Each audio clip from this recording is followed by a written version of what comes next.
CPM സംസ്ഥാന സെക്രട്ടറി MV Govindan മാഷ്ക്ക് Thrissur chief judicial magistrate Shri Manjunath അന്ത്യശാസനം നൽകിക്കൊണ്ടുള്ള ഉത്തരവുണ്ടായിരിക്കുന്നു. ശ്രീ ഗോവിന്ദൻ മാഷ് ഭാരതീയ ജനതാ പാർട്ടിയെ പ്രതിനിധാനം ചെയ്യുന്ന സ്റ്റേറ്റ് വൈസ് പ്രസിഡൻറ്റും വക്താവും എന്ന നിലയിൽ എന്നെയും നികൃഷ്ടമായ രീതിയിൽ കള്ളപ്രചരണങ്ങൾ നടത്തിക്കൊണ്ട്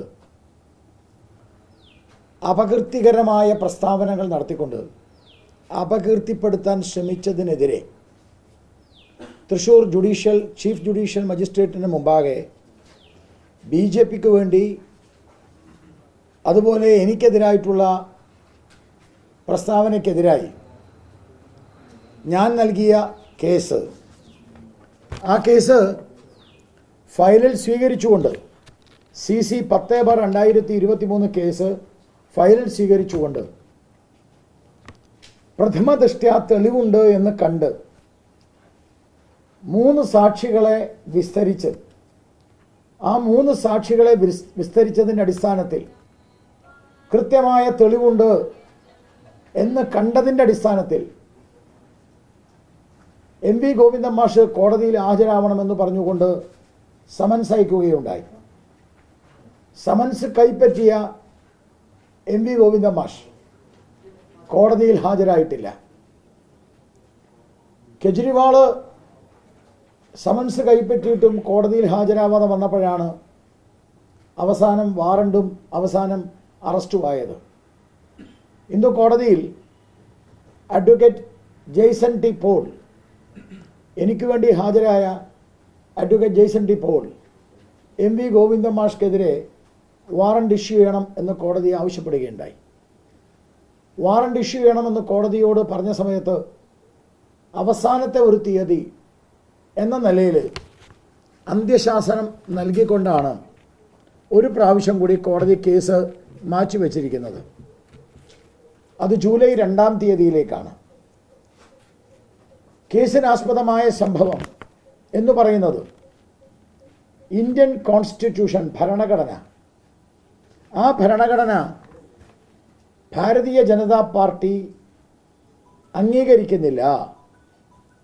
ഭരണഘടന ചുട്ടുകരിക്കണമെന്നാണ് BJPയുടെ വക്താവായിട്ടുള്ള D. ഗോപാലകൃഷ്ണൻ പറയുന്നത് എന്ന് പരസ്യമായി അദ്ദേഹം പറയുകയുണ്ടായി.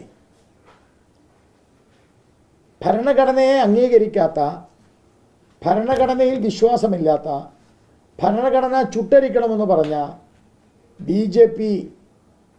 BJPയുടെ വക്താവ് ഗോപാലകൃഷ്ണനും ഭരണഘടന അംഗീകരിക്കാത്തവർ മനുസ്മൃതിയെയാണ് ഉയർത്തി കാണിക്കുന്നത് എന്ന് പറഞ്ഞുകൊണ്ടായിരുന്നു MV ഗോവിന്ദൻ്റെ പ്രസ്താവന. എല്ലാ കാലഘട്ടത്തിലും കളവ് മാത്രം പറഞ്ഞ്, സവർണ ഹിന്ദുത്വം പറഞ്ഞ്, കറുപ്പിൻ്റെയും വെളുപ്പിൻ്റെയും കാര്യം പറഞ്ഞ്, എല്ലാ അർത്ഥതലങ്ങളിലും BJPയെ നികൃഷ്ടമായി ചിത്രീകരിക്കാൻ ശ്രമിച്ച MV ഗോവിന്ദൻ മാഷ്ക്കെതിരായിട്ടാണ് തൃശൂർ ചീഫ് ജുഡീഷ്യൽ മജിസ്ട്രേറ്റ് കോടതിയിൽ അപകീർത്തി എന്ന വിഷയത്തിൽ കേസ് ഫയൽ ചെയ്തത്. 3 സാക്ഷികളെ വിസ്തരിച്ചു.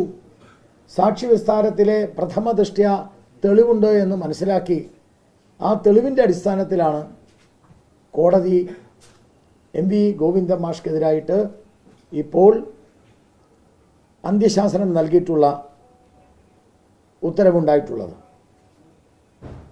അടുത്ത അവസാനത്തെ തീയതിയും കൂടി അദ്ദേഹം ഹാജരായില്ലെങ്കിൽ അദ്ദേഹത്തിനെതിരെ വാറണ്ട് പുറപ്പെടുവിപ്പിക്കും.